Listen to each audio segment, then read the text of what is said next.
বুকের ভেতর অনেক ঝড়, বুক পেতেছে গুলিকর। দেশদ্রোহীরা গুলি করেছিল, কিন্তু দেশপ্রেমিকদের সেই ঝড় থামেনি।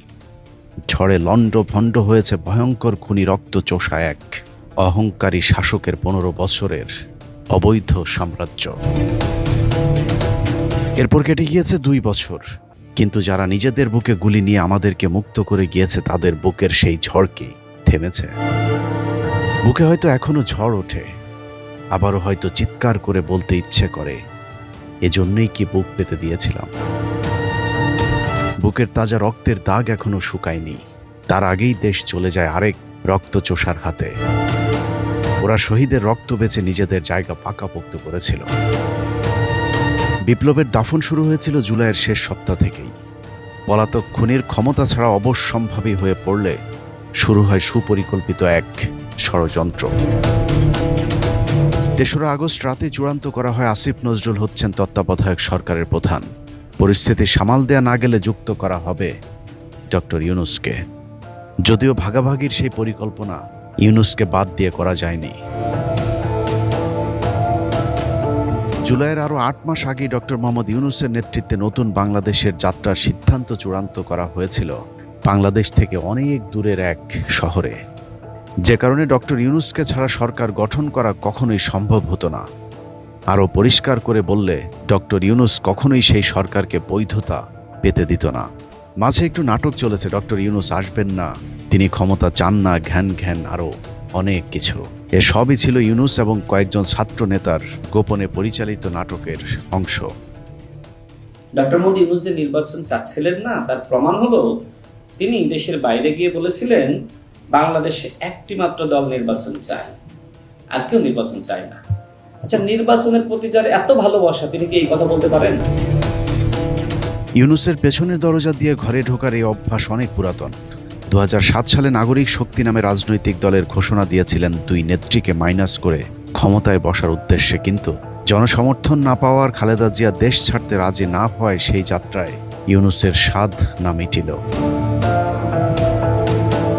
পরের 15 বছর হাসিনার গুম, খুন আর দুঃশাসনে অতিষ্ঠ মানুষের জন্য একটা পরিবর্তন দরকার ছিল। হাসিনার পরে কে রাষ্ট্রপ্রধান হবে সেই পরিকল্পনার আগেই ডক্টর ইউনূসের রাষ্ট্রপ্রধান হবার সিদ্ধান্ত পাকাপোক্ত হয়ে যায়। 2007 সালের মতো এবার আর ভুল করেননি, সোজা ফ্রান্স থেকে উড়ে গিয়েই রাজার চেয়ারে। আমার মতো সারা দেশের মানুষ এক বাক্যে ইউনূসের সেই নেতৃত্ব মেনে নিয়েছিল। কিন্তু কয়লা ধুলে ময়লা যায় না। ইউনূস তার আত্মকেন্দ্রিক স্বার্থপরতার মানুষের রক্তচোষা মহাজনী ব্যবস্থাপত্র থেকে বেরিয়ে আসতে পারেননি। 2 পাশে 2 মহাশক্তি আমাদের, ভারত আর চীন, তারা দ্রুত গতিতে এগিয়ে যাবে। আমরা যেহেতু মাঝখানে আছি, আমাদেরকে ফেলে যেতে পারবে না, তাদের বাতাসে আমরা উঠতে থাকবো। সেই থেকেই আমার বদ্ধমূল ধারণা বাংলাদেশের ভবিষ্যৎ অতি চমৎকার। শেষ বয়সে চাওয়া পাওয়ার কিছু নাই দাবি করে নিষ্ঠা আর সততার সাথে দেশকে এগিয়ে নিয়ে যাবার যে স্বপ্ন ইউনূসে দেশের মানুষকে দেখিয়েছিলেন, তা ছিল শতাব্দীর জঘন্যতম মহাপ্রতারণা। আজকে আবু সাঈদের কথা মনে পড়ছে আমাদের, যে আবু সাঈদের ছবি বাংলাদেশের প্রতিটি মানুষের মনে গেঁথে আছে, এটা কেউ ভুলতে পারবে না। কি অবিশ্বাস্য একটা সাহসী যুবক বন্দুকের সামনে দাঁড়িয়ে আছে, এবং তারপরে থেকে কোনো যুবক, কোনো যুবতী আর হার মানে নাই। ইউনূসের 1.5 বছরে বাংলাদেশের ইতিহাসের সবচেয়ে বেশি অনিয়ম আর নৈরাজ্য চলেছে, যার সুবিধা ভোগী ছিলেন ইউনূস নিজেই। এই জুলাই দেশ জাতির জন্য ইউনূস কিছু করেননি। সামনে মুরগি দেখিয়ে মানুষকে ডাল খাইয়ে বিদায় নিয়েছেন ডক্টর মোহাম্মদ ইউনূস। খোলা সমুদ্র কেবল ভৌগোলিক সীমারেখা নয়, এটি বাংলাদেশের জন্য বিশ্ব অর্থনীতির সঙ্গে যুক্ত হওয়ার উন্মুক্ত দরজা। নেপাল, ভুটান ও 7 সিস্টার্সকে নিয়ে এই অঞ্চলে অর্থনৈতিক সমৃদ্ধির বিশাল সম্ভাবনা রয়েছে। বাংলাদেশের মানুষকে বোকা বানাতে ডক্টর ইউনূস প্রথম যে কার্ডটি খেলেছিলেন তা হলো ভারত বিরোধী কার্ড। 7 সিস্টার নিয়ে যৌন উত্তেজক করা এক বক্তব্য দিয়ে এদেশের মানুষের মন কেড়ে নেন, কিন্তু বাস্তবে যা ঘটেছে তা পলাশীর প্রান্তরে মির্জাফরের প্রতারণার চেয়েও ভয়ঙ্কর। ভারত বিরোধী বক্তব্য দিলেও বাস্তবে ভারতের সাথে আওয়ামী লীগের চেয়েও নতজানু নীতিতে চলেছে বাংলাদেশ। মানুষ যেন ইলিশ মাছটা পায়, এবং দেশের মানুষকে না খাইয়ে বাইরে পাঠানো আমি কোনো মতে অ্যাপ্রুভ করি না। ইউনূসের উপদেষ্টা ক্ষমতায় বসেই সাফ জানিয়ে দেন দেশের মানুষকে না খাইয়ে আর ইলিশ রপ্তানি না, কিন্তু বাস্তবে ঘটেছে তার বিপরীত। হাসিনার চেয়ে দ্বিগুণ ইলিশ ভারতে পাঠিয়েছে ইউনূসের সরকার। বাংলাদেশ থেকে ৩,০০০ মেট্রিক টন ইলিশ যাচ্ছে ভারতে। ভারত থেকে গেল বছর আলু, পেঁয়াজ, চিনি, চাল থেকে বিদ্যুৎ সবকিছুরই আমদানি বেড়েছে আগের বছরের চেয়ে। আদানির সাথে অসম চুক্তি পর্যন্ত বাতিল করা হয়নি।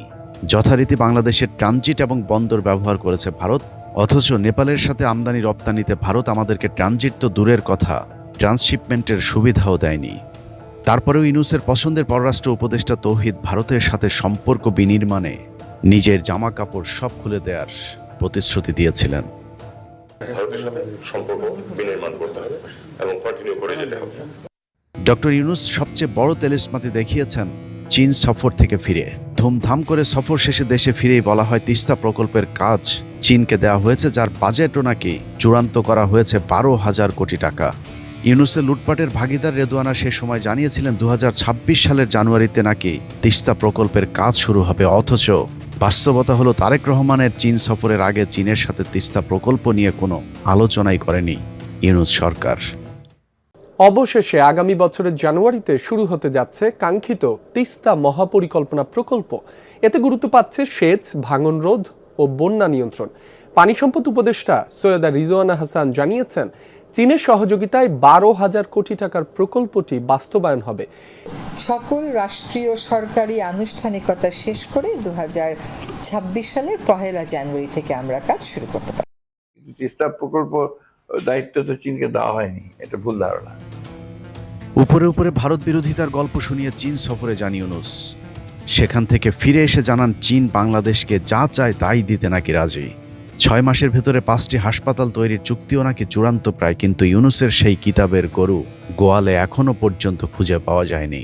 চায়নার সাথে আমাদের একটা হেলথ সার্ভিসের এক ধরনের যোগাযোগটা আরও বৃদ্ধি করে, যত ধরনের কোলাবোরেশন করা যায়। অলরেডি চায়না জানিয়েছে তারা বাংলাদেশে একটা জেনারেল হসপিটাল করে দিবে। বাংলাদেশে ইউরোপের বেশ কয়েকটি দেশের দূতাবাস না থাকায় ভিসা প্রার্থীদের ভারতে যেতে হয়। ইউনূস ক্ষমতায় বসে ঘোষণা দিয়েছিলেন ইউরোপের সব দেশ বাংলাদেশে দূতাবাস খুলবে। এখন থেকে আর ইউরোপের ভিসার জন্য কাউকে ইন্ডিয়া যেতে হবে না। ইউরোপীয় ইউনিয়নের 19 জন রাষ্ট্রদূতের সঙ্গে আমার বৈঠক হয়েছে। এই প্রথমবারের মতো ইউরোপিয়ান ইউনিয়নের প্রায় সকল দেশের রাষ্ট্রদূতগণ একসঙ্গে ঢাকায় এসে সরকারের সঙ্গে বৈঠক করলেন। এই দেশগুলোর বেশিরভাগ দূতাবাস দিল্লিতে। একত্রে ঢাকায় আসলেন শুধু এই বার্তা দেওয়ার জন্য যে ইউরোপীয় ইউনিয়ন বাংলাদেশকে সর্বোচ্চ সমর্থন ও সহযোগিতা দেওয়ার জন্য প্রস্তুত। ইউনূসের রক্ত গরম করা সেই বক্তব্য শুনে ভিসা প্রার্থী বাংলাদেশিরা স্বপ্ন দেখলেও বাস্তবে ইউরোপের কোনো দেশ বাংলাদেশে ভিসা সেন্টার খোলেনি। উল্টো এখন ভিসা প্রার্থীদের ভারতে গেলে আগের চেয়ে বেশি হয়রানির শিকার হতে হচ্ছে। ইউনূসের সেই ধাপ্পাবাজি বুঝে ওঠার আগেই জুলাই বিপ্লবের গতিপথ বদলে যায়। 5 তারিখের পরপর সবার আগে যা হওয়া প্রয়োজন ছিল তা হলো জুলাই বিপ্লবে কতজন শহীদ হয়েছে তার প্রকৃত সংখ্যা নির্ধারণ করা, কিন্তু ইউনূস তা করেনি। এমনকি আহত পঙ্গু যোদ্ধাদেরকে চিকিৎসার দাবিতে বেশ কয়েক দফা রাস্তায় নামতে হয়েছিল।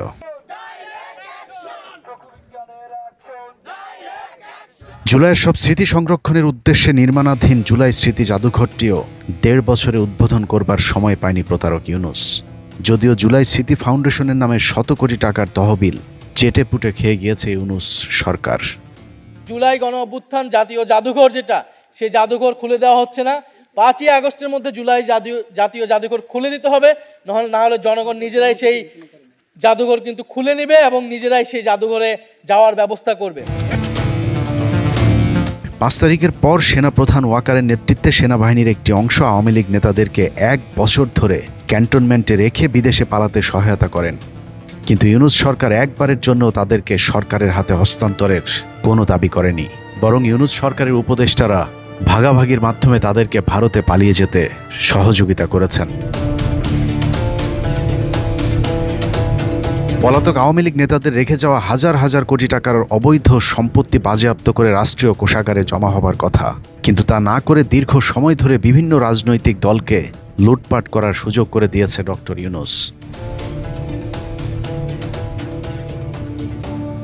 চাঁদাবাজি আর দখলবাজিতে এক নৈরাজ্যকর পরিস্থিতি তৈরি হলেও পুলিশ প্রশাসনকে নিভৃত রাখা হয়েছে। যে অরাজকতা থেকে এখনো পর্যন্ত উঠে দাঁড়াতে পারেনি বাংলাদেশ। সচিবালয় থেকে শুরু করে পুলিশ প্রশাসন ইউনিয়ন পরিষদ পর্যন্ত কোনো জায়গায় ন্যূনতম পরিবর্তন আনেনি তার সরকার। এমনকি নিজের উপদেষ্টাদের বিরুদ্ধে ওঠা অভিযোগের ব্যাপারেও সবসময় উদাসীন ছিলেন ডক্টর ইউনূস। লুটপাটি ইউনূস আর তার উপদেষ্টারা এতটাই মত্ত ছিল যে দেশে হামের টিকা সহ বিভিন্ন অতি জরুরি ওষুধ পর্যন্ত আনতে ভুলে গিয়েছিল। ইউনূসের তাতে কোনো সমস্যা নেই, কারণ এদেশে তার কেউ থাকে না। এ পর্যন্ত প্রায় 1000 শিশু শুধুমাত্র হামের টিকা না পেয়ে মারা গিয়েছেন। ইউনূস সিঙ্গাপুর বানানোর স্বপ্ন দেখিয়ে গোটা বাংলাদেশকে রংপুর বানিয়ে আবারও চম্পট। ইউনূস আমাদেরকে কি কি স্বপ্ন দেখিয়ে তারপর স্বপ্নদোষে পরিণত করেছেন তার একটা ছোট্ট বিবরণ দেখা যাক, চলুন। ভারতীয় কর্মকর্তাদের আধিপত্যের কারণে বাংলাদেশের অনেক দক্ষ কর্মকর্তা কর্মচারী গেল 15 বছরে গ্রামীণ ফোন থেকে চাকরি হারিয়েছেন। ডক্টর ইউনূস আসার পর সেই গ্রামীণ ফোনের কর্মকর্তা কর্মচারীরা বারবার তাদের চাকরি ফেরত চাইলেও ডক্টর ইউনূস ভারতীয়দেরকেই গ্রামীণ ফোনে বসিয়ে রেখেছেন। নিয়ে আসে ভারত থেকে লোকজন এবং তাদের আন্ডারে যে বাংলাদেশিদেরকে জয়েন করানো হয় তারাও আপ টু দ্য মার্ক না। এদেশের মানুষের পেটে ভাত নাই, ইন্ডিয়ান নিয়ে এসে এদেশে কাজ করাচ্ছে। টপ 3 জন ভারতীয় এই এখানে চাকরি করে। আপনি এই 4000 এমপ্লয়কে আপনি কর্মচ্যুত করলেন, এর তারা রাস্তায় ঘুরছে। জাপান গেলাম, শুনলাম তাদের বহু লোক দরকার। আমরা বলি যে আমরা লোক নিয়ে বসে আছি, আমাদের কত লোক লাগবে বলে আপনি যত দিতে পারেন। তা আমি তাৎক্ষণিক বললাম যে আমরা 1 লক্ষ লোক পাঠাবো। আর কি বলতে পারি, এসব সংখ্যা বলা। সে যখন ওপেন এন্ডেড একটা কথা বলেছে, তারা বলছে হ্যাঁ আমরা 1 লক্ষ নেব। আমি অবাক হয়ে গেলাম, তারা 1 লক্ষ লোক, আরো বেশি বলতে হতো, আরো বেশি রাজি হতো। জাপানের সেই 1 লাখ শ্রমিকের একজনকেও পাঠাতে পারেনি ইউনূস সরকার। এমনকি দুবাইতে গিয়ে শেখদের সাথে বৈঠক শেষে বলেছিলেন বাংলাদেশিদের জন্য আমিরাতের ভিসা নিষেধাজ্ঞা তুলে নিবে, কিন্তু সেই নিষেধাজ্ঞা এখনো পর্যন্ত ওঠেনি। আমিরাতের বেশ কয়েকজন মন্ত্রীর সঙ্গে দেখা করেন প্রধান উপদেষ্টা। বৈঠকে বাংলাদেশি নাগরিকদের উপর ভিসা নিষেধাজ্ঞা, ব্যবসা বাণিজ্য সম্প্রসারণ, এছাড়া আরও জানা যায় প্রধান উপদেষ্টা সংযুক্ত আরব আমিরাত কর্তৃপক্ষকে বাংলাদেশি নাগরিকদের উপর থেকে ভিসা নিষেধাজ্ঞা প্রত্যাহার এবং দেশ থেকে আরও কর্মী নিয়োগের জন্য জোরালো আহ্বান জানান। ইউনূস মাত্র 18 মাসের ব্যবধানে সরকারি টাকায় মোট 11টি বিদেশ সফর করেছেন। এসব সফরের বেশিরভাগ ছিল তার ব্যক্তিগত ব্যবসায়িক স্বার্থে। সরকারি টাকায় করা তার সেই সফর বাংলাদেশের কোনো কাজে আসেনি। 2 মাসের ব্যবধানে চীন ও জাপান সফরে যাচ্ছেন অন্তর্বর্তী সরকারের প্রধান উপদেষ্টা ডক্টর মোহাম্মদ ইউনূস। বিদেশ সফরের পাশাপাশি দেশের টাকা খরচ করে বিদেশিদের রাষ্ট্রীয় অতিথি করে এনে নিজে ব্যক্তিগত সম্পর্ক জোরদার করেছেন, কিন্তু দেশের কোনো কাজে আসেনি। আল্লাহর কাছে মোনাজাত করি আজিয়া ইউনিট দিয়ে আই বিয়াগুনে মিলি যেন সাম্যর এই ঈদ তো ফাইতান্ন সাম্যর ঈদ যেন ওনারা নিজের বাড়ির জায়গায় ঈদ গরিত পারেন। আলহামদুলিল্লাহ। রোহিঙ্গাদেরকে মিয়ানমারে পাঠানোর কথা বলে জাতিসংঘের কিছু কর্মকর্তাদেরকে নিয়ে পিকনিক শেষে ইউনূস বলেছিলেন রোহিঙ্গারা আগামী ঈদ তাদের দেশে গিয়ে উদযাপন করবে, কিন্তু সেই ঈদ আর আসেনি। ক্ষমতায় বসে প্রবাসীদেরকে নানা ধরনের স্বপ্ন দেখালেও প্রবাসীদের সামনে শুধুই দুঃস্বপ্ন রেখে বিদায় নিয়েছেন ইউনূস। প্রথম মাসে আন্তর্জাতিক শ্রম সংস্থার কিছু সাদা চামড়ার লোকজনকে নিয়ে ইউনূস এবং আসিফ নজরুল বিমানবন্দরে প্রবাসী লাউঞ্জের উদ্বোধন করেন। হইচই ফেলে দেয়া সেই প্রবাসী লাউঞ্জে কথা ছিল প্রবাসীদের জন্য সব ধরনের সেবা পাওয়া যাবে, কিন্তু মাসখানেকের মধ্যেই কথিত সেই লাউঞ্জের কার্যক্রম বন্ধ হয়ে যায়। বরং যে কোনো সময়ের চেয়ে সবচেয়ে খারাপ ব্যবস্থাপনা ছিল ইউনূসের আমলে। প্রবাসীদের বাড়িতে গিয়ে পাসপোর্ট করে দেওয়ার সেই স্বপ্ন পূরণ করতে পারেনি ইউনূসের ধাপ্পাবাজির সরকার। পাসপোর্ট হবে আমাদের, ছাপার দরকার নেই, পাসপোর্ট এখান থেকে যাবে, আপনার টেলিফোনে চলে আসবে পাসপোর্ট। এটার জন্য লাইন ধরতে হবে কেন, অফিসে যেতে হবে কেন? আপনার যেটা সরকার থেকে প্রাপ্য সরকার আপনাকে বাড়িতে পৌঁছিয়ে দেবে, এটি হলো নিয়ম। বাংলাদেশকে বিদেশে বিনিয়োগে ভরিয়ে দেওয়ার আশ্বাসে বিডার নতুন প্রেসিডেন্ট আশিককে নিয়োগ দেওয়ার শুরুতে গাল ভরা অনেক গল্প আমাদেরকে শোনানো হয়েছিল, কিন্তু বাস্তবে 2024 সালের চেয়ে 2025 সালে দেশে 20% বিদেশি বিনিয়োগ কমেছে। My first slide is thank you slide. That's not the last slide. We just wanted to thank all of you for kindly coming and joining the summit. So the purpose of the summit is today, sitting in this forum, we would like to say that we are open for business and we're really committed to win business from all of you. তাদের মধ্যে যদি একটা $100 million investment হয়, that would be 1000 crore টাকা, 1200 কোটি টাকা investment. That should be a big success for this summit. ইউনূসের আমলে গুরুত্বপূর্ণ দুটি কমিশন গঠন করা হয়েছিল, একটি সংবিধান সংস্কার কমিশন, অন্যটি পিলখানা হত্যাকাণ্ডে গঠিত স্বাধীন তদন্ত কমিশন। দুটি কমিশনে সরকারি অর্থ খরচ করে ফলাফল একেবারে শূন্য। এর মধ্যে বিডিআর স্বাধীন তদন্ত কমিশনে কিছু কাজ হলেও সেটা প্রকাশ না করে গায়েব করে দেয় ইউনূস। আর সংবিধান সংস্কার কমিশনের নামে পুরোটাই ছিল ইউনূসের ঘনিষ্ঠজন আলী রিয়াজের মহা প্রতারণা। জনগণের টাকা লুটপাট করবার পর আলী রিয়াজও এখন আমেরিকাতে চম্পট দিয়েছে। ক্ষমতা গ্রহণের শুরু থেকে শেষ পর্যন্ত প্রতারণা করে গিয়েছে ডক্টর ইউনূসের সরকার। 1.5 বছরে পুরো বিপ্লব ধ্বংস করে অসভ্যের মতো জাতির উদ্দেশ্যে বিদায়ী ভাষণে বলেন তার উপর অর্পিত সব দায়িত্ব নাকি তিনি নিষ্ঠার সাথে পালন করে গিয়েছেন। প্রিয় দেশবাসী, বিগত 18 মাস আমার উপর অর্পিত দায়িত্ব নিষ্ঠার সাথে পালন শেষে একটি নির্বাচিত সরকারের কাছে দায়িত্ব হস্তান্তরের প্রাক্কালে অন্তর্বর্তী সরকারের প্রধান উপদেষ্টা হিসেবে আজ আমি আপনাদের কাছ থেকে বিদায় নেবার জন্য উপস্থিত হয়েছি। মুখে মধুওয়ালা ইউনূসের ভেতরটা কত বিষাক্ত সেটা খাতা কলমে একটু বুঝিয়ে আসি চলুন। ডক্টর ইউনূস সম্পর্কে ভালোভাবে জানতে হলে গোড়া থেকে অনুসন্ধান শুরু করতে হবে। গরিবের মানবিক সুদখোর মহাজন বাংলাদেশের দরিদ্র মানুষকে ব্যাংকের মালিক বানিয়ে দেওয়ার স্বপ্ন দেখিয়ে অত্যাধুনিক এক সুদের ব্যবসা শুরু করেছিলেন। শুরুতে বিদেশি এনজিওগুলো ইউনূসের ব্যাংকে অর্থায়ন করে এক অভিনব শর্তে। গ্রামীণ ব্যাংকের লোন পেতে হলে একমাত্র নারীদেরকেই সেই লোনের জন্য আবেদন করতে হবে, এখানে পুরুষের কোনো জায়গা নেই। এনজিওগুলোর উদ্দেশ্য ছিল বাংলাদেশের নারীদেরকে রাস্তায় নামিয়ে আনার, ইউনূসের প্রয়োজন ছিল সহজ রাস্তায় পয়সা কামানো। মানবিক ব্যাংকের কথা বলা হলো বাংলাদেশের বিদ্যমান যে কোনো ব্যাংকের চেয়ে কঠিন শর্ত জুড়ে দেওয়া হতো চুক্তিপত্রে। স্ত্রীদের নামে লোন নেওয়া হলেও সেই লোনের টাকা পরিশোধে ব্যর্থ হলে স্বামীর ঘরে টিনের চাল, গরু, মহিষ, এমনকি জমির ফসল পর্যন্ত তুলে নিয়ে যাওয়া হতো।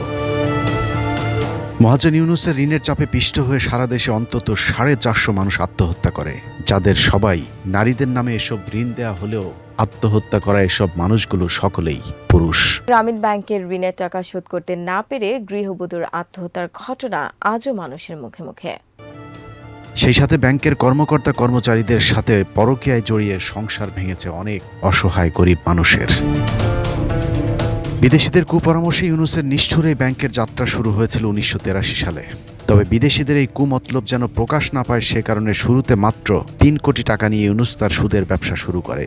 এর মধ্যে 1,80,00,000 টাকা ছিল সরকারের, বাকি 1,20,00,000 টাকা ছিল ঋণ গ্রহীতাদের। জনদরদি ইউনূসের ব্যক্তিগত কোনো টাকা ছাড়াই শুরু হয় কথিত গরিবের ব্যাংকের যাত্রা।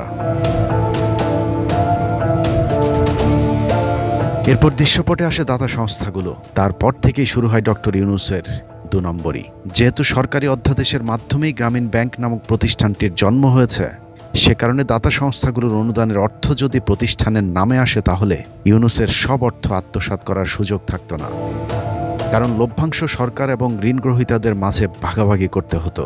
কিন্তু ইউনূসের মূল টার্গেট ছিল ব্যাংকের লভ্যাংশ এবং দাতাদের ওই টাকা পুরোটা একাই আত্মসাৎ করা। যে কারণেই দাতাদের অনুদানের অর্থ দিয়ে প্রথমে সোশ্যাল ভেঞ্চার ক্যাপিটাল ফান্ড গঠন করে প্রতারক ইউনূস। এরপর 1994 সালে গ্রামীণ ফান্ড নামের একটি লিমিটেড কোম্পানি গঠন করা হয় এবং এই কোম্পানিতে আগের ফান্ডের 50 কোটি টাকা হস্তান্তর করা হয়। গ্রামীণ ব্যাংক সরকারি প্রতিষ্ঠান হলেও এর ব্যবস্থাপনা পরিচালক হিসাবে একাই সব সিদ্ধান্ত নিতেন ডক্টর ইউনূস। ইন্টারিম সরকারের মতো গ্রামীণ ফান্ডের পরিচালনা পর্ষদও গঠন করা হয়েছিল ইউনূসের আত্মীয় স্বজন এবং পরকীয়া প্রেমিকাদের নিয়ে। একের পর এক নতুন নতুন ফান্ড গঠন করে অর্থ হস্তান্তরের বিরুদ্ধে নিজের তৈরি পরিচালনা পর্ষদের কেউ কিছু না বললেও বিপত্তি বাধায় বিদেশি দাতা সংস্থাগুলো, যে কারণে পরের 2 বছর আর নতুন কোনো ফান্ড হস্তান্তর করতে পারেনি ইউনূস। 1996 সালের 25শে এপ্রিল দেশে যখন রাজনৈতিক অস্থিরতা চলছিল, সেই ফাঁকে ইউনূস আবারও গ্রামীণ ব্যাংকের বোর্ড সভায় গ্রামীণ ব্যাংকের সদস্য ও কর্মীদের কল্যাণের নামে কোম্পানি আইন 1994 এর আওতায় গ্রামীণ কল্যাণ নামে নতুন আরেকটি শাখা প্রতিষ্ঠানের অনুমোদন করিয়ে নেয়। শুনতে শ্রুতি মধুর হলেও গ্রামীণ কল্যাণ নামে যে প্রতিষ্ঠানটি প্রতিষ্ঠা করা হয়েছিল সেটিও ডক্টর ইউনূসের আরেকটি প্রতারণার ফাঁদ। শুরুতে যেভাবে গ্রামীণ ব্যাংক থেকে গ্রামীণ ফান্ডে 50 কোটি টাকা হস্তান্তর করা হয়েছিল, ঠিক একইভাবে গ্রামীণ ব্যাংকের সোশ্যাল অ্যাডভান্সমেন্ট ফান্ড থেকে গ্রামীণ কল্যাণে অবৈধভাবে 69 কোটি টাকা হস্তান্তর করা হয়। মেমোরেন্ডাম অফ আর্টিকেল অনুযায়ী গ্রামীণ কল্যাণের 9 সদস্যের পরিচালনা পর্ষদের 2 জন সদস্য গ্রামীণ ব্যাংকের মনোনীত প্রতিনিধি। এছাড়া গ্রামীণ কল্যাণের চেয়ারম্যানও হবেন গ্রামীণ ব্যাংকের মনোনীত একজন। ডক্টর ইউনূসও গ্রামীণ ব্যাংকের মনোনীত প্রতিনিধি হিসেবেই গ্রামীণ কল্যাণের চেয়ারম্যান হন। এ যেন এক শেয়ালের মুরগি ভাগাভাগির গল্প।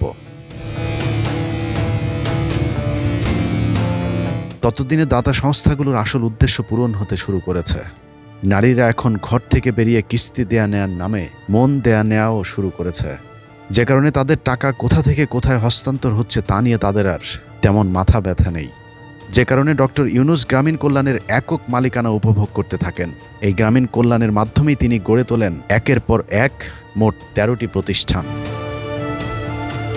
এদিকে গ্রামীণ ফান্ডের বিপরীতে গঠন করা হয় আরও 15টি প্রতিষ্ঠান, যেসব প্রতিষ্ঠান প্রতিষ্ঠার মূল উদ্দেশ্য ছিল গ্রামীণ ব্যাংকের টাকা হস্তান্তর করে গ্রামীণ ব্যাংকের টাকা নাম সর্বস্ব এসব প্রতিষ্ঠানে হস্তান্তর করা।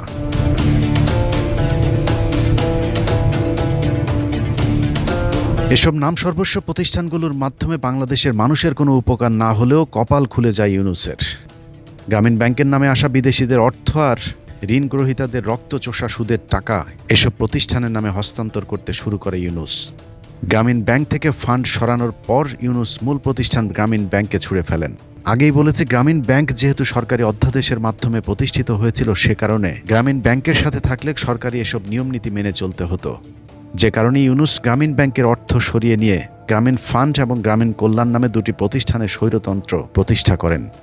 কিন্তু গ্রামীণ ফান্ড এবং গ্রামীণ কল্যাণ নামে দুটি প্রতিষ্ঠানের মাদার প্রতিষ্ঠান যেহেতু গ্রামীণ ব্যাংক, সেহেতু আইনত এই প্রতিষ্ঠান দুটো গ্রামীণ ব্যাংকের অঙ্গ প্রতিষ্ঠান হিসেবে বিবেচিত।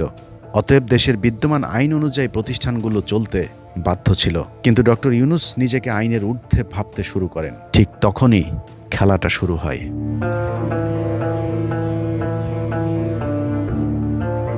বিদ্যমান আইনে গ্রামীণ ব্যাংকের অঙ্গ প্রতিষ্ঠান হবার কারণে গ্রামীণ ফান্ড এবং গ্রামীণ কল্যাণের পরিচালনা পর্ষদে গ্রামীণ ব্যাংকের প্রতিনিধি থাকা বাধ্যতামূলক। কিন্তু 2021 সাল থেকে এই প্রতিষ্ঠান দুটিতে গ্রামীণ ব্যাংকের প্রতিনিধি থাকতে দেয়নি ইউনূস।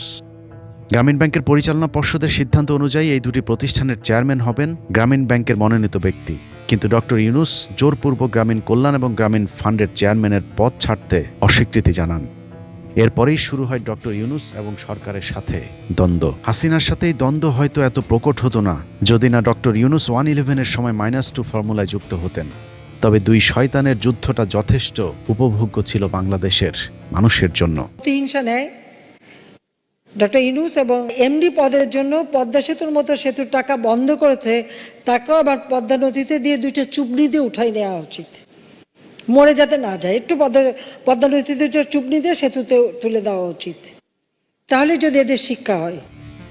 হাসিনা ব্যক্তিগত আক্রমণ দেখালেও ডক্টর ইউনূসের বিরুদ্ধে অভিযোগ ছিল সুনির্দিষ্ট। বাংলাদেশ ব্যাংক সূত্রে জানা যায়, ডক্টর মোহাম্মদ ইউনূসের সাউথ ইস্ট ব্যাংকের 021210020061 নম্বরের অ্যাকাউন্টে 2000 সাল থেকে 2023 সাল পর্যন্ত 118,27,76,368 টাকা বিদেশি অনুদান এসেছে। এ অর্থের প্রায় অর্ধেক 47,89,96,652 টাকা এসেছে 111 সরকারের সময়ে। ধারণা করা হয় ইউনূসকে ক্ষমতায় বসাতেই এই অর্থ বিনিয়োগ করেছিল বিদেশিরা।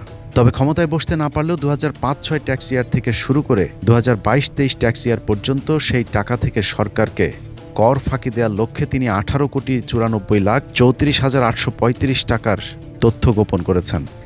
জালিয়াতির এখানেই শেষ নয়, পুরো আয়কর ফাঁকি দিতে 2020-2021 অর্থ বছরে ডক্টর ইউনূসের ব্যক্তিগত অ্যাকাউন্ট থেকে প্রায় সব টাকা তুলে ইউনূস ট্রাস্ট নামে নতুন আরেকটি প্রতিষ্ঠান খুলে সেখানে হস্তান্তর করা হয়। ট্রাস্টের টাকা যেহেতু আয়কর মুক্ত, সে কারণেই নতুন এই ট্রাস্ট গঠন করেন ডক্টর ইউনূস। এ ধরনের ফান্ডের ক্ষেত্রে সরকারকে 15% কর দিতে হলেও ইউনূস সেই করের টাকাও ফাঁকি দিয়েছেন। আর এ কারণেই ডক্টর ইউনূসের বিরুদ্ধে ট্যাক্স ফাঁকির মামলা হয়েছিল। সেই মামলাতে তার বিরুদ্ধে শাস্তি হলেও ইন্টারিম সরকারের প্রধান হয়ে তিনি সেই মামলা থেকে অব্যাহতি নেন। শ্রম আইন লঙ্ঘনের অভিযোগে নোবেলজয়ী ডক্টর মোহাম্মদ ইউনূসকে 6 মাসের বিনা শ্রম কারাদণ্ড দিয়েছে আদালত। তবে আপিল করার শর্তে জেলে না পাঠিয়ে ইউনুসকে জামিনও দেন বিচারক মেরিনা সুলতানা। এই রায়কে নিয়তি হিসেবে দেখছেন গ্রামীণ টেলিকম ও ব্যাংকের প্রতিষ্ঠাতা ডক্টর ইউনুস। কোনো কিছু প্রমাণ করতে পারে নাই, এর বিরুদ্ধে আমরা আপিল করব। এত সব জালিয়াতির পরেও সেই অর্থ যদি দেশে থাকতো তাহলে অন্তত সান্ত্বনা দেওয়া যেত, কিন্তু গ্রামীণ ব্যাংকের ব্যবসার নামে জালিয়াতির এই অর্থ যেভাবে ডক্টর ইউনুস আবারও বিদেশে পাচার করেছেন সেই গল্প আরও ভয়ঙ্কর। বিশ্বের অবৈধ অর্থ পাচারকারীদের ট্যাক্স হেভেন লুক্সেমবার্গ এবং ফ্রান্সের প্যারিসে ডক্টর মোহাম্মদ ইউনুস এক অভিজাত্যপূর্ণ সাম্রাজ্য গড়ে তুলেছেন। গ্রামীণ চেকের সাধারণ জামা কাপড়ের আড়ালে এক অন্য ইউনুস। চাকচিক্যের সাথে সেই সাম্রাজ্যে আরও অনেক কিছুই চলে যা আমাদের অনেকের কাছেই অজানা।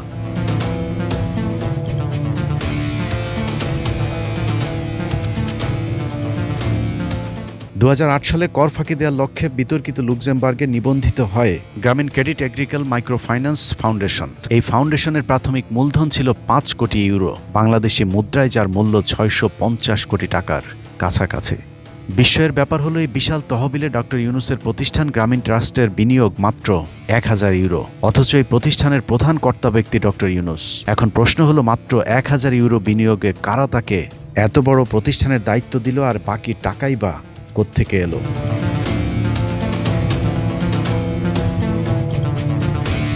ফ্রান্সে 2018 সালে ইউনুস স্পোর্টস হাব নামক আরেকটি প্রতিষ্ঠান চালু করা হয়, যে প্রতিষ্ঠান বিশ্বের বিভিন্ন দেশের স্পোর্টসম্যানদের জন্য কাজ করে থাকেন। তবে উল্লেখ্য, কোনো বাংলাদেশি মানুষের জন্য এই প্রতিষ্ঠানের দরজা বন্ধ। খেলাধুলার নামে মূলত স্পোর্টস কনসাল্টিং ব্যবসা করছে এই প্রতিষ্ঠান।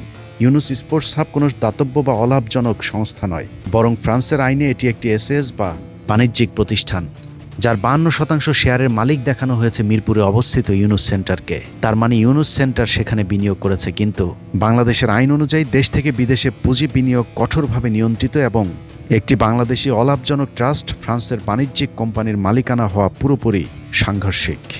সেই বিতর্ক বাদ দিল, বিশাল অঙ্কের শেয়ার কেনার এই অর্থ কি বৈধ পথে বাংলাদেশ ব্যাংকের অনুমতি সাপেক্ষে ফ্রান্সে পাঠানো হয়েছে, নাকি হুন্ডির মাধ্যমে পাচার করা হয়েছে, তার আজ পর্যন্ত কোনো সদুত্তর দিতে পারেনি ডক্টর ইউনুস। প্যারিসের ড্যানন কমিউনিটিজ নামে আরেকটি প্রতিষ্ঠান রয়েছে ডক্টর ইউনুসের, যার মূলধন প্রায় 1 কোটি 60 লাখ ইউরো, বাংলাদেশি মুদ্রায় প্রায় 200 কোটি টাকা। ডক্টর ইউনুস এই প্রতিষ্ঠানের প্রশাসক বা অ্যাডমিনিস্ট্রেটর, কিন্তু বাংলাদেশে তার বিরুদ্ধে মামলার রায়ের খবর সারা পৃথিবীতে ছড়িয়ে পড়লে 2025 সালের 30 এপ্রিল কৌশলে তিনি এ পদ থেকে পদত্যাগ করেন। আমরা করি নাই, সেই দোষের উপরে শাস্তি পেলাম। তবে আপাতত নিজেকে নতুন ঝামেলা থেকে বাঁচাতে পারলেও এটা নিশ্চিত যে 200 কোটি টাকাও ইউনুসের বাংলাদেশ থেকে পাচার করা। এসব জানার পরেও নিজেকে প্রশ্ন করুন, ইউনুসের বিরুদ্ধে শ্রম আইন লঙ্ঘন, দুর্নীতি এবং অর্থ পাচারের যে মামলা হয়েছে তা কি সঠিক নাকি অযৌক্তিক? গরিব মানুষকে ব্যাংকের মালিক বানিয়ে দেওয়ার স্বপ্ন দেখিয়ে সেই 1983 সালে ইউনুস যাদের কাছ থেকে 1 কোটি 20 লাখ টাকা নিয়ে ব্যবসা শুরু করেছিলেন, তাদের কেউ ব্যাংকের মালিক হতে পারেনি। তবে ইউনুস এখন পৃথিবীর ব্যয়বহুল শহর প্যারিসের অভিজাত পাড়ায় রাজকীয় জীবনযাপন করছেন। এত সব জেনেও স্বৈরাচার হাসিনার পতনের পর ডক্টর ইউনুসকে বেছে নিয়েছিলাম। বিশ্বাস ছিল শেষ বয়সে ইউনুস হয়তো নিজের স্বার্থ না দেখে দেশের কথা চিন্তা করে সারা জীবন মানুষের মনে জায়গা করে নেবেন। কিন্তু নিয়তি এক নিষ্ঠুর খেলা খেলেছে বাংলাদেশের মানুষের ভাগ্য নিয়ে। এদেশে নিরীহ গরিব মানুষের রক্ত পানি করা টাকায় যেভাবে ফ্রান্সে নিজের সাম্রাজ্য গড়েছে, 5 তারিখের পর আবারও মানুষের রক্তের সাথে বেইমানি করেছে ডক্টর ইউনুস। পুরো 1.5 বছরে ইউনুস নিজের আখের গোছানো ছাড়া আর কোথাও কোনো পরিবর্তন আনেনি। আশপাশের লোকজনকে সব ধরনের অপকর্মের সুযোগ করে দিয়ে ইউনুস নিজের আখের গুছিয়ে নিয়েছেন। মাত্র 1.5 বছরের শাসনকালের ইউনুস যত অপকর্ম করেছে বাংলাদেশে তো বটেই, পৃথিবীর ইতিহাসে কোনো শাসক এত অল্প সময়ে এত ক্ষমতার অপব্যবহার করার নজির নেই। নিজের প্রয়োজনে পুরো রাষ্ট্র কাঠামোকে ইউনুস গ্রামীণ ব্যাংকের মতো ব্যবহার করেছেন, অনুসন্ধানে যার একটা সংক্ষিপ্ত তালিকা সংগ্রহ করা হয়েছে। ক্ষমতায় বসে ইউনুস তার নামে থাকা সব মামলা থেকে নিজেকে উদ্ধার করেছেন। গ্রামীণ ব্যাংকের বিপরীতে খোলা প্রায় 3 ডজন প্রতিষ্ঠানে আর্থিক কেলেঙ্কারির অভিযোগে ইউনুসের বিরুদ্ধে মোট 174টি মামলা হয়েছিল। দুর্নীতি, অর্থ পাচার, শ্রম আইন লঙ্ঘন সহ একাধিক মামলায় অভিযুক্ত থাকা সত্ত্বেও ডক্টর ইউনুস ক্ষমতা নেয়ার পরপর সব মামলা খারিজ করে নিয়েছেন। 15 বছর ধরে নির্যাতিত অনেক মানুষ এখনও কারাগারে থাকলেও ম্যাজিকের মতো ডক্টর ইউনূসের মামলাগুলো সব ভ্যানিশ হয়ে যায়। গ্রামীণ ব্যাংকের পুরো নিয়ন্ত্রণ নিতে সরকারি মালিকানা 25% থেকে কমিয়ে 10% আনা হয়েছে। এতে রাষ্ট্র অর্থাৎ বাংলাদেশের মানুষ গ্রামীণ ব্যাংকের 15% লভ্যাংশ থেকে বঞ্চিত হয়েছে। সমাজ কল্যাণ মন্ত্রণালয়ের অধীনে সামাজিক নিরাপত্তা তহবিলের 700 কোটি টাকার ফান্ড নিয়ম বহির্ভূতভাবে ইউনূসের গ্রামীণ ট্রাস্টে হস্তান্তর করা হয়েছে। বিশাল অঙ্কের এই সরকারি অর্থ ট্রান্সফারে কোনো প্রকার টেন্ডার ছাড়াই কৌশলে এসএসএস পদ্ধতির আশ্রয় নেয় ডক্টর ইউনূস। ইউনূস সরকার প্রধানের চেয়ারে বসার পাশাপাশি নিজের ব্যবসাও সমান তালে চালিয়ে গিয়েছেন। বাংলাদেশের ইতিহাসে এটাই প্রথমবারের মতো সরকার প্রধান রাষ্ট্র পরিচালনা এবং ব্যবসা পরিচালনা একসাথে চালিয়ে গেছেন। সেই সাথে নতুন নতুন ব্যবসা প্রতিষ্ঠানের বন্দোবস্তও করে গিয়েছে, যা বাংলাদেশের আইন অনুযায়ী দণ্ডনীয় অপরাধ। ক্ষমতার অপব্যবহার করে ডক্টর ইউনূস গ্রামীণ টেলিকমের নামে ডিজিটাল ওয়ালেট অনুমোদন করিয়ে নিয়েছেন। এতে করে গ্রামীণ টেলিকম দেশের আর্থিক লেনদেন ব্যবস্থায় একচেটিয়া বাজার নিয়ন্ত্রণের সুযোগ পাবে। বিশ্ববিদ্যালয় প্রতিষ্ঠার শর্তাবলী না মেনে গ্রামীণ ইউনিভার্সিটির অনুমোদন করিয়েছেন ডক্টর ইউনূস। রাষ্ট্রযন্ত্র ব্যবহার করে ব্যক্তি ব্র্যান্ডিংয়ের জন্য প্রতিষ্ঠিত হয়েছে গ্রামীণ ইউনিভার্সিটি, যার মূল উদ্দেশ্য জাতি নয়, ইউনূসের একক ব্যবসা আর প্রচার। একইভাবে জনশক্তি রপ্তানিতে একচ্ছত্র নিয়ন্ত্রণের লক্ষ্যে গ্রামীণ এমপ্লয়মেন্ট সার্ভিসের মাধ্যমে আদম ব্যবসাতেও নাম লিখিয়েছেন ডক্টর ইউনূস। এর বাইরেও আরও অনেক অপকর্ম করে গিয়েছেন গরিবের বন্ধু সুদখোর ইউনূস। তবে নিজের স্বার্থ উদ্ধারের পর এক মুহূর্ত দেশে থাকেননি, এমনকি তার পরিবারের কেউ এখন দেশে নেই। মহাজনী ব্যবসায় অর্জিত অর্থের মতো গেল 1.5 বছরে উপার্জিত অর্থেরও গন্তব্য সেই লুক্সেমবার্গে, যেখানে ইউনূস রাজকীয় বিলাসী জীবনযাপন করে গরিবকে স্বপ্ন দেখায় ব্যাংকের মালিক হবার। এনসিপি নেতাদের ঘাড়ে মাথা রেখে রাষ্ট্রপ্রধানের চেয়ারে বসলেও এখন দুর্দিনে তাদের পাশে নেই এই স্বার্থপর। এমনকি ছাত্রনেতাদের আধ্যাত্মিক বাবা আসিফ নজরুলও লুটপাট শেষে গভীর ধ্যানে আছেন। ক্ষমতায় থাকাকালীন জাতিসংঘের অধিবেশনে যোগ দিতে নিউ ইয়র্কে এসে ইউনূস তার উপদেষ্টাদের নিয়ে নিউ ইয়র্কের জেএফকে এয়ারপোর্ট থেকে সেফ এক্সিট নিলেও আক্তার সহ কয়েকজনকে রেখে গিয়েছিলেন আওয়ামী লীগ সন্ত্রাসীদের হামলার মুখে। অথচ তিনি চাইলেই তাদের নিরাপত্তার ব্যবস্থা করতে পারতেন। তার সময়ই ঘটেছিল হাদি হত্যাকাণ্ড। যথারীতি তার বিচারেও তিনি কিছুই করেননি। ইউনূস কাজের কাজ না করলেও যথারীতি জানাজায় অংশ নিয়ে মায়া কান্নায় আরেকবার বাঙালির চোখ ভিজিয়েছিলেন।